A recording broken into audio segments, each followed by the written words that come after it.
los queremos invitar a ustedes. Esto va a ser el viernes 28 de marzo. Hay que esperar un poquito más, es la semana próxima. Por eso le damos tiempo para que empiecen a armar su agenda. Esto sería el viernes de la otra semana, no mañana. El próximo que viene, el último del mes de marzo. Esta presentación va a ser de 2 libros en el espacio espacio I. Esto es en General Lucio Mansilla 2982 en la ciudad de Buenos Aires. Va a ser el viernes 28 a las 19 horas y tenemos ahí la presentación de 2 libros. Uno es La posibilidad de Facundo Gauna, el otro es Vidas robadas, Vidas barrocas de Juan José Bursi, y precisamente lo tenemos a Juan José Bursi del otro lado. Juan, ¿cómo te va? Buen día. Hernán Mal y Fede te saludan. ¿Cómo estás? Hola, buen día. Hola, ¿cómo están? ¿Cómo están? Todo muy bien. ¿Vos? Bien, acá un poco nervioso por la presentación, pero bueno. Te iba a preguntar si después de tanto tiempo te gana la ansiedad, si los nervios de lo que puede pasar, si el enfrentamiento con la gente, porque imagino un buen tiempo del escritor encerrado internamente buscando la línea de todas estas historias y después de alguna manera queda al desnudo ante la teleplatea. Ante la teleplatea, un poco hay siempre, porque no sabes cuánta gente va a ver, si hay muchos, si hay pocos, me estresa más de que hablar del libro todo lo que lo rodea, si el lugar va a alcanzar, si va a sobrar, si van a estar cómodos, si va a hacer calor, si ese día, esas cosas exteriores me preocupan. Todo lo que no depende de uno. Claro, por eso. Claro. Hay que conseguir a alguien que se ocupe bien de todo nada. eso y liberarse, ¿no?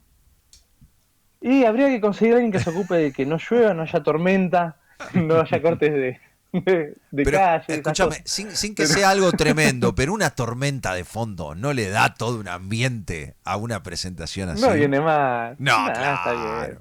Le da esa oscuridad. Cuando ya estamos adentro. Claro, le da la oscuridad necesaria.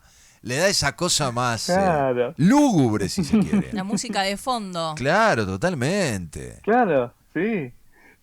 Pero sí, nada, muy tranquilo, ansioso en realidad. Hace un tiempo que no presento libros. El último libro fue en 2021, creo, 2022 que lo presenté. Mirá. Y no sé, siempre digo, no voy a presentar más y acá estoy presentando. ¿Y este libro tiene, a ver, como inicio de este proceso, cuándo?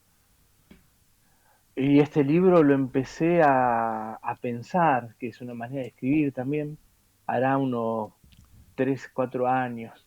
Mientras investigaba para unos libros de Caravaggio que escribí, que en algún momento me han entrevistado. Sí, recordaba ahora repasando un poquitito la línea argumental. Claro, y me encontré con biografías de autores, de pintores, artistas muy desconocidos, muy de segundo orden, que quedaron muy opacados. Y en su momento tuvieron su espacio. Algunos ni eso, pero otros sí.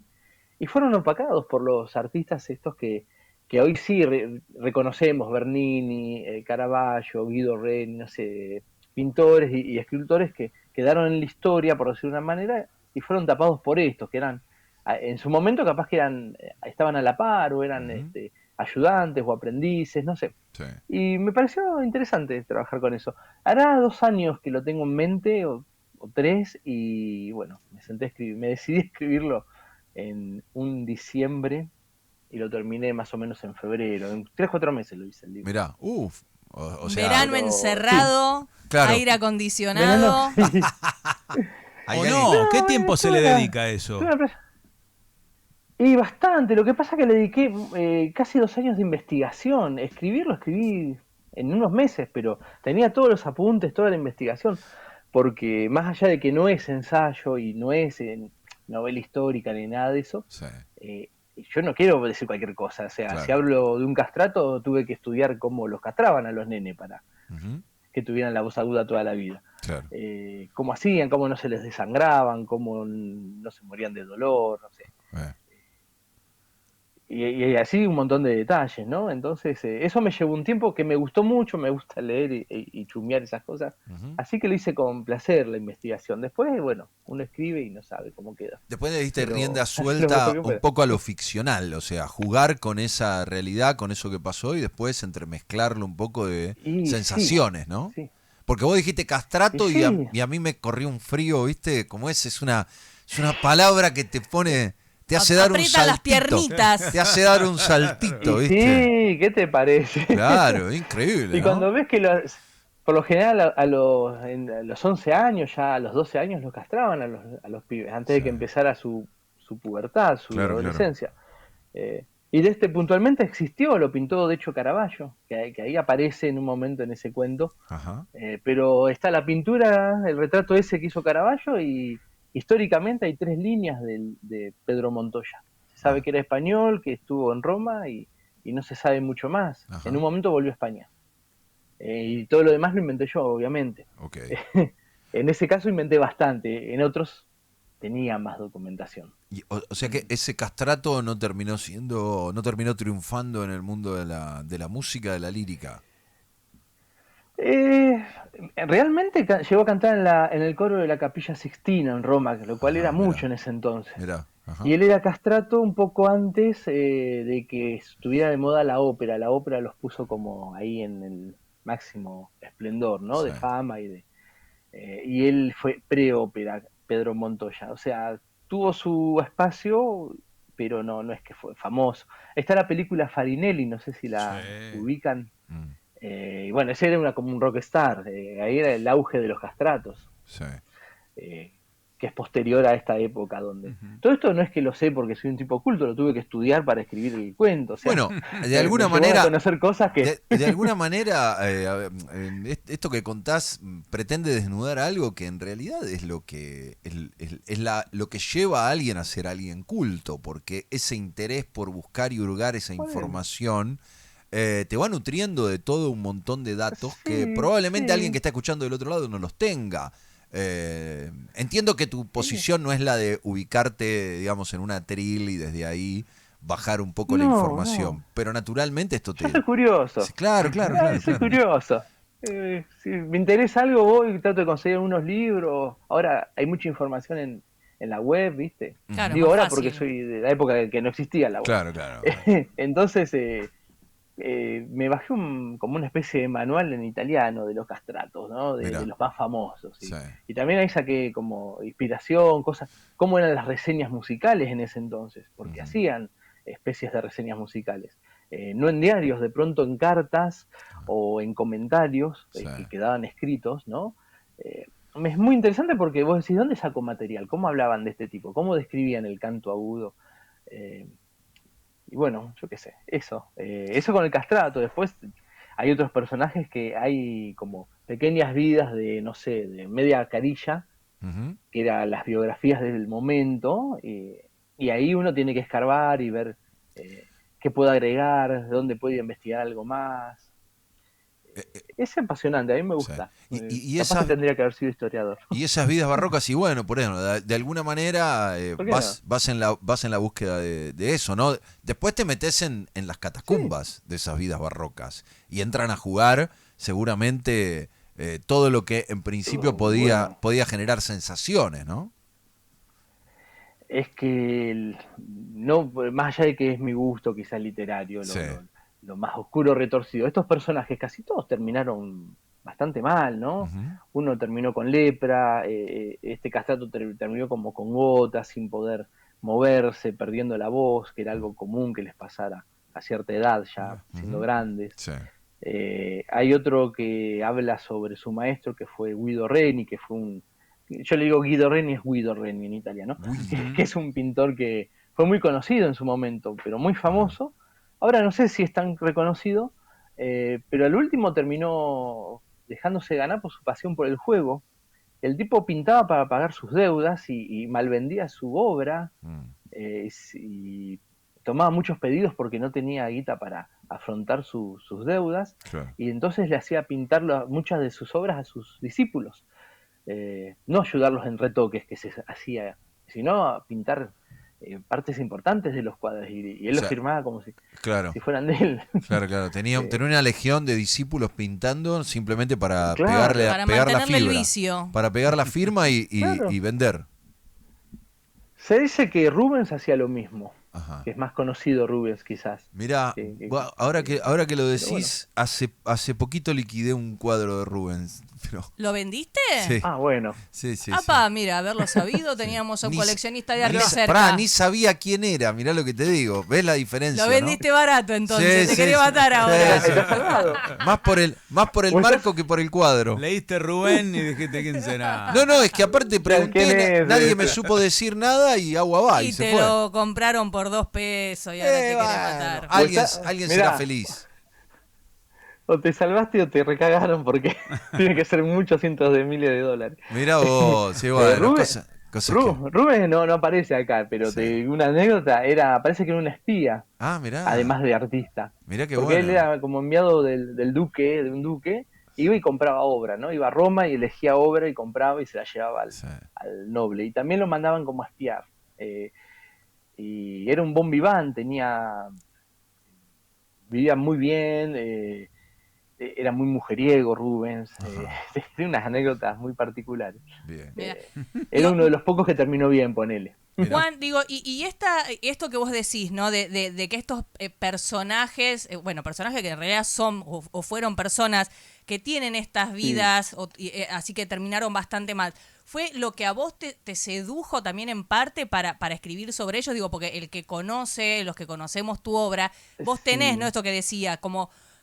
¿Solés escribir sobre a lo que la gente le incomoda leer o que en la vida cotidiana por ahí te da como un poquito de mejor me alejo porque esto no me hace bien? Digo, ¿fue lo que a vos te atrapó para escribir sobre ellos? ¿O ya decís, bueno, tenía ganas de buscarle la vida o darle valor a esta gente que fue como ignorada en su momento? Fue un poco y un poco. Más lo segundo, me interesó más desenterrar a esta gente y ver también lo que le podía agregar yo, porque no es una transcripción. O sea, hay historia y trato de que haya una literatura. Lo otro se da por naturaleza, ¿no? Hay un personaje de un cuento que es el masteleta, lo llamaban, mastel de hacer barriles, ¿no? Como el padre hacía barriles, a él lo apodaron así. Los apodos son divinos de esa época. El masteleta. Y el tipo terminó loco, pero loco mal, pensando que lo querían envenenar, no comía si él no veía cómo hacían la comida, se autointernó como hermano Lelo, se decía así en esa época, en un coso de religioso, y lo encontraron muerto 2 o 3 días después de que murió, o sea, porque no salía nunca, no se bañaba, no lo veían, y por el olor se dieron cuenta de que murió y lo encontraron una vuelta. Un tipo que mezclaba la comida dulce con la fruta, con la caliente y la comía toda junta, y decía que para qué iba a comerse las cosas separadas y después se juntaban en la panza. Un personaje, ¿no? Y este tipo es bastante oscuro, sin embargo vos ves la trayectoria y la cantidad de artistas que conoció, y tuvo una vida social amplia, ¿no? Y así todo fue como, se fue volviendo un renegado social, no sé, un sociópata, ¿no? En una época, lo último en Roma, a los clientes se los atendía detrás de una cortina, no quería que lo vieran, ni los quería ver. O sea, iban a buscar los cuadros o las pinturas que le encargaban y el tipo se escondía detrás de un biombo, de una cortina, no. Es un personaje divino, tiene su oscuridad, pero ¿a quién no le atrae ese tipo? Sí, la verdad es un personaje parece inventado, y es verdad todo lo que te digo.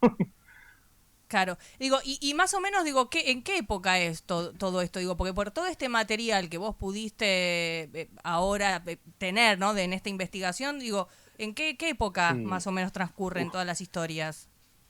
1580, 1560, 1620 y algo, en ese periodo. Digo, porque además de investigar sobre ellos, digo, tenés que también ampliar la búsqueda a socialmente cómo se manejaba todo, en los lugares donde estaban, ¿no? Mostrar los escenarios para que uno cuando lo lee se lo vaya imaginando. Es que, claro, por ejemplo, en un momento le paga a uno que le va a comprar el cuadro, ¿no? Un personaje. ¿Y en qué diablos le paga? existen. Yo tuve que buscar escudos, bueno, le pagan escudos, tiene una bolsa con escudos que son las monedas. Claro. No podés poner, le pagó $100. Claro. El lector te cierra el libro. Sí, sí. Ya está. O cómo se trataba la lepra, cómo se curaba, o cómo se trataba, en realidad no se curaba.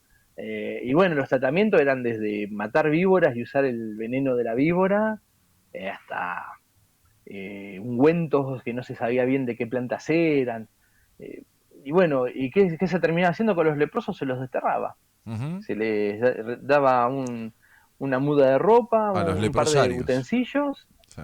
A los ni eso, a la montaña. Y directo. si no, claro, y había una especie de leprosario, empezó a ver que eran las iglesias, ¿no? Claro. Un sector de las iglesias, de algunas iglesias. Sí. Este personaje hago que lo excluyan y después vuelve a la iglesia. Me interesaba que vivir un poco en la montaña. No, incluso a ver, lo que cuenta acá bueno. la reseña es que tiene también como un amorío, ¿puede ser? Sí, ese es donde más inventé. Tiene un amorío con una colona. Los Colonna eran una familia patricia real de esa época, muy, muy influyente y muy poderosa. Algo que sí, es amante de una noble que pinta cuando tiene 17 años y él no tiene lepra. Empiezan una especie de relación y después le aparece la lepra y bueno, ella decide seguir viéndolo a escondidas. Es una historia de amor. Algo tenía que tener, algo bueno le tenía que pasar, pobre hombre. Claro. Algo bueno, pobre. Un poco de amor hay también en el libro. Termina mal, pero bueno, termina mal. No puede con su genio. No puede ser algo rosa, bueno. No, todo oscuro. No, y bueno, no, para algo investigó tanto. No, está bien, y hay que mantiene su línea, claro. Él está bien, está muy bien, le respeta eso. Y Juan, sí. No, pregúntame. No, te iba a decir que este tipo... Decí. Vos, este tipo al final lo hago vivir a la sombra de Bernini, de Gian Lorenzo Bernini, el famoso escultor. Sí. El padre también es escultor y lo hago estudiar con el padre y lo conoce a Gian Lorenzo de joven, que es el famoso escultor que está en todo Roma. Vos vas a Roma y en todos lados hay un Bernini, una cosa de Bernini. Y hay como una competencia paralela, te iba a decir. Donde uno se hizo famoso y el otro quedó así, terminó, dejó la escultura en un momento y empezó a pintar. Un juego de sombras, ¿no? Un juego de sombras ideal, ¿no? Ahí está bien marcado ese juego. Claro. Y aparece ahí, por ahí, ese trasfondo humano tan claro en la competencia de lo peor, de las lealtades, de todo. Claro, sí. Hay un poco, hay de eso, mucho.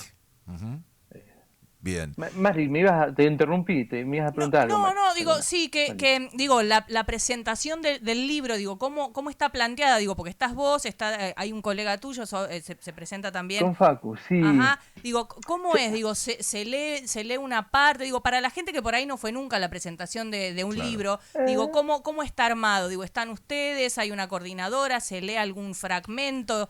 ¿Se abre una ronda de debate? Digo, ¿cómo está pensada? Buena pregunta. Ante todo la pensamos, el otro libro tiene que ver con la historia de un joven que se casa en Estados Unidos con una novia que conoce aquí en Argentina, sí. Y allá se va todo el diablo. En vez de vivir el sueño americano, vive en el infierno americano.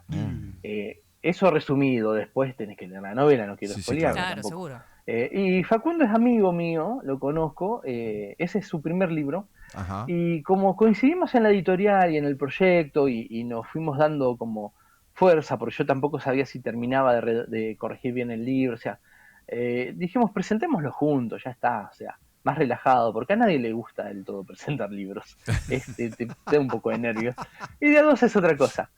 Y Laura es una conocida, una amiga además, sobre todo es una escritora muy prestigiosa, ganó muchos premios, y ella nos va a presentar a nosotros, o sea, leyó los dos libros, va a decir unas palabras de ambos libros, no sé si los va a decir intercaladas o un momento va a hablar del mío o del otro, eso lo decide ella, y nos va a tirar algunas preguntas. La idea es eso, charlar un poco y cuando el público capaz ya esté más suelto nos puede preguntar, obviamente, la idea es que haya preguntas. Si no, llevamos alguna persona preparada que levante la mano. Claro, te iba a decir, es el momento de máxima tensión, porque hay algunos que tienen muchas preguntas y se animan menos que los escritores a hacerlas en voz alta. Claro. Entonces hay que romper el hielo con algún cara rota que siempre salga. tenés que tener un extra. Sí, Una vez que alguien levanta la mano. Yo te voy, Juan, dame una lista y yo voy y pregunto. Claro.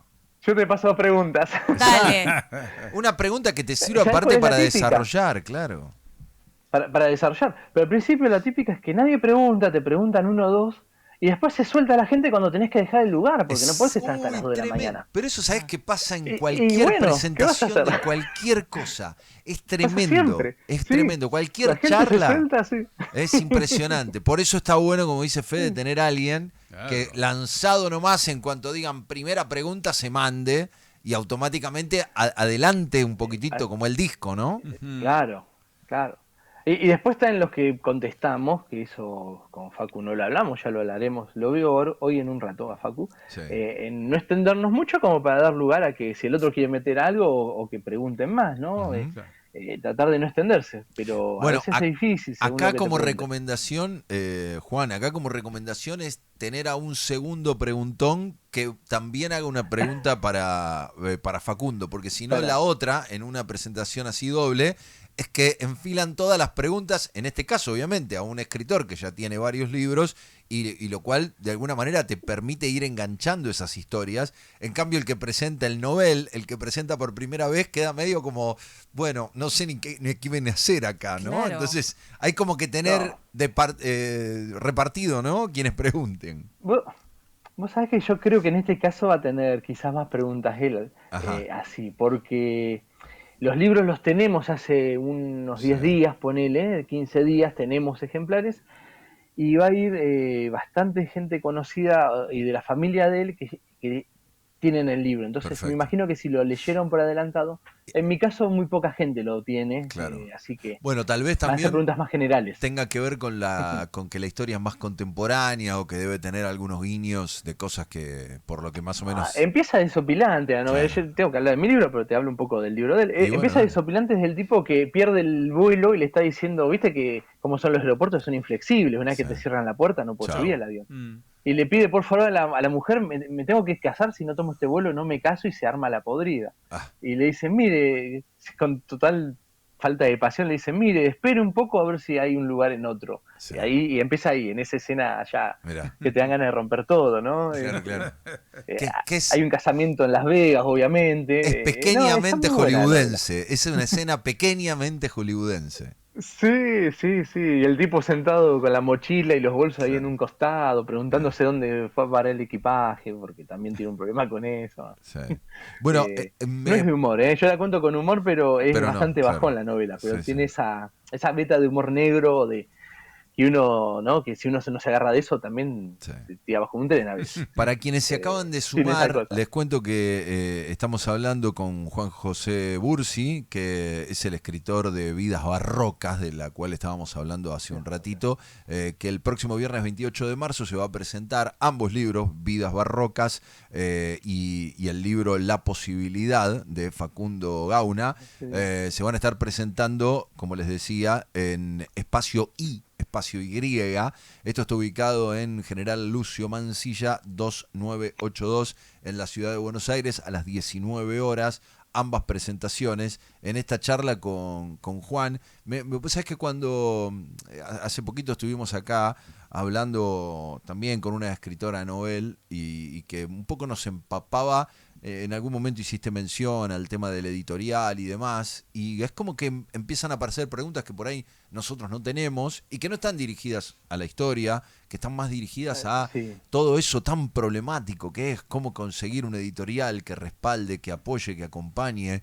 Y si bien en la charla que teníamos, alguien que recién se inicia ve como todo muy extraño, digo, ¿qué te pasa a vos después de tanto tiempo? ¿Cómo es esa relación? ¿Qué tan difícil lo ves? Sobre todo para quienes están escuchando y por ahí algún momento volaron con la idea de editar, ¿no? Bueno, tener libros no es tan difícil hoy en día. La tecnología habilita. Te lo facilita. Tener un sello que más o menos te respalde, que mueva el libro, es más complicado. Y después tenés suerte diversa. Yo creo que este es el libro número 10 que publico, Sí, sí. contando 2 infantiles, ¿no? Que trabajan en escuelas mucho. Y he salido en sellos grandes y en sellos que están surgiendo. Caburé es un sello nuevo en Argentina. Existe hace unos años en Brasil, es de capital brasileño, Caburé. Ajá. Compraron la librería Caburé en San Telmo Mirá. y abrieron un sello. Okay. Y estos son los primeros títulos, ¿no? Pero arrancaron con todo, con muchos títulos, que somos como la primer tanda. Uh-huh. Pero tenés que estar justo en el momento de acercar el material cuando lo reciben. Hay muchos sellos. A mitad de año mando un mini chivo. En julio se reedita un libro mío sobre Mirá. Caravaggio, justamente, Ajá. por una editorial, Lengua Suelta se llama, que es una editorial de pocas personas, independiente, o sea, Uh-huh. pequeña. Hacen libros muy lindos y me gusta mucho su estética. Entonces le ofrecí reeditar este libro que estaba medio descatalogado ya. Sí. Y nada, va a salir por ahí. Y a mí no todo es Planeta, no todo es una distribución mundial, la fama ni las superventas. Claro. Te digo que esas son las excepciones. Es complicado, tenés que tener perseverancia y sobre todo ganas de escribir, ¿no? Sí. Sí. Yo este libro lo quería hacer, tenía muchas ganas de hacerlo, más cuando empecé a investigar, digo, esto no puede quedar en la nada. Pero ¿quién te publica hoy en día comercialmente, no? Pensando en lo comercial, en un libro de autores del barroco italiano, porque Sí, todo sí. ocurre en Italia, ¿no? En Sí. diferentes partes. No es un libro muy comercial, la verdad. Uh-huh. Pero hay más Entonces, de obviamente, nicho, ¿no? Eso, más destinado a un claro, público. capaz que es para que lo lean 200 personas, 100 y pico de personas, 300 personas. No vas a hacer un bestseller. Sí. Y por ende no espero que un sello grande invierta en hacer miles de ejemplares, publicidad y toda la ola. Uh-huh. Sabés un poco también con lo que estás trabajando. Uh-huh. Si hago un libro más, hoy en día está de moda el terror, si vuelvo a los cuentos medios retorcidos, medios oscuros, capaz que el día de mañana tenga alguna puerta que se me abra a otro nivel, Lo ¿viste? hacemos Pero eso va en el peli, momento. olvídate. Hacemos peli. Claro. Bueno, esa es la que va. Hay mucha gente que escribe pensando en ser adaptado en Netflix hoy en día o en Sí. alguna de esas plataformas, lo cual te puede solucionar la vida económicamente. No sé si es lo ideal para escribir pensando en eso, ¿no? Hay que escribir y después ver. Claro. Es mi postura, ¿no? No, me resulta interesante porque en la charla que teníamos, no solamente aquí al aire en la radio, sino después charlando un poquitito más de los vericuetos, de los laberintos del mundo editorial, empezamos a ver algunas similitudes o contactos con lo que pasa con la música también, y vos hablas de Netflix y en la música la lógica de entrar en Spotify o clavar algo en YouTube y que las visualizaciones estallen y el músico resuelva lo que probablemente de otra manera antes no resolvía hasta varios discos después, Claro, ¿no? totalmente. Entonces ahí hay como, Totalmente. creo que a nivel editorial, tanto música como libro, está todo el tiempo cambiando. Hablas de la tecnología, hay libros digitales directamente, entonces está bueno también sumar, no solamente Es esto y un mundo hablando. diferente. Claro. Y como Totalmente tratar de diferente. entenderlo, ¿no? Para alguien que recién empieza, para vos con 10 libros, que obviamente que ya tenés un nombre dentro de ese nicho, de esa especialidad, ese Sí, gusto literario, ya te conocen y entonces dicen, bueno, a ver, acá tengo asegurado dentro de este nicho a una persona que se hace una investigación de 2 años para llevar adelante la presentación de un libro como este, digo, todo ese tipo de cosas me parece que están buenos también poder comunicarlas. Debe haber alguno está que bueno. lo atrape, ¿no? Y sume para su proyecto. A mí me parece que capaz que en la literatura emergente o independiente que se llama, o los sellos independientes, hay proyectos de escritura o proyectos literarios quizás más interesantes de lo que vas a encontrar en un sello comercial o muy grande, porque no van a querer arriesgar mucho. Claro. De hecho, hay sellos grandes que roban, entre comillas, autores de sellos pequeños. Uh-huh. Eh, si ponele, vamos a ponerme de ejemplo que no es el caso. Si Vidas Barrocas empieza a tener un run run de que es un buen libro y empieza a ser comentado y leído, capaz viene un sello grande y me dice, publica el próximo acá, Claro. hagamos otra publicación, otra edición de este, pero para a nivel nacional, a nivel estar en todas las librerías, en todas las cadenas.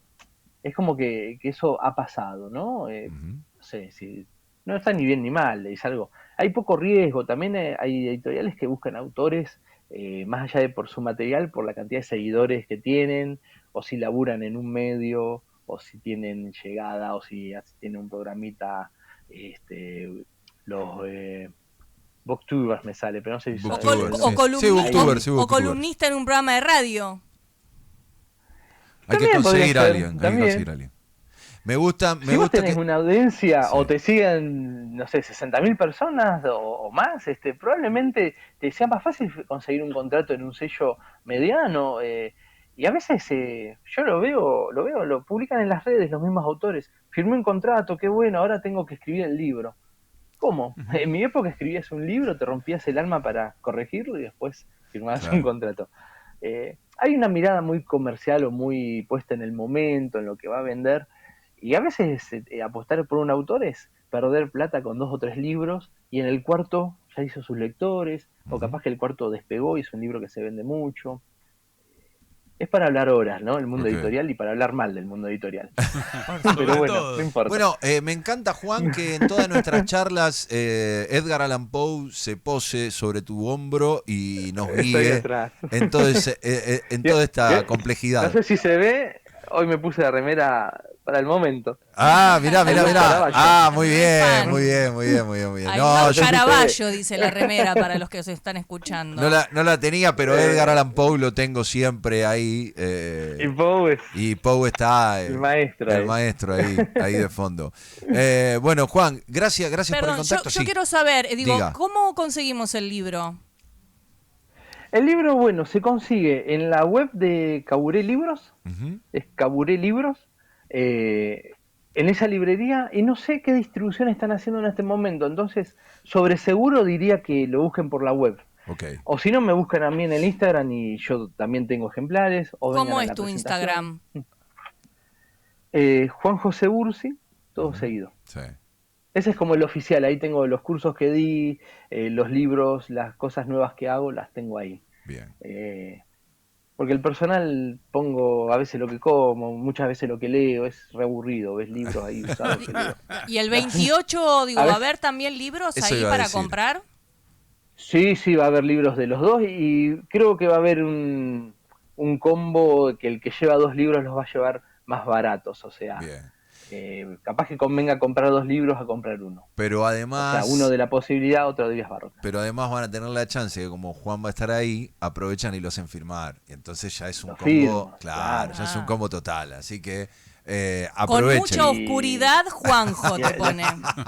Después vale mucho un libro firmado. Más si el autor muere joven. Que yo ya no muero joven, ¿no? A esta altura del partido, pero... No con 27. No sé. Eso ya los pasaste hace rato, ya lo sabemos. El club de los 49 existe porque voy para ahí yo. Lo inventamos. Acá estamos, Juan, acá estamos. Juan, si gracias. Charlie canta el club de los 27, ¿por qué nosotros? El de los 49, está perfecto. Claro. Próximo viernes 28, no mañana, el otro viernes 28 de marzo. En Lucio Mansilla 2982, derecho. Ahí a las 7 de la tarde va a estar Juan Bursi con la presentación de Vidas Barrocas y como decíamos antes, Facundo Gauna con la posibilidad del otro de los libros de los dos que se presentan ahí, con la presentación de Laura Mazzolo, que va a ser quien departa con ambos hasta arrancar algunas preguntas del público. Exactamente. Bien. Exactamente. Juan, que tengas un gran día y estamos siempre en contacto. Espero verlos. Gracias. Dale, perfecto. Por todo. Gracias, Juan. Chau. Ahí estábamos entonces con Juan José Bursi, amigo de la casa de alguna manera, ¿sí? Con el que charlamos. Casi pariente, te diría. Mirá, ¿quién diría? Vidas Barrocas, empiecen a pensar ahí y caminen hacia Mansilla 2982 para llevarse el libro autografiado de Juan José.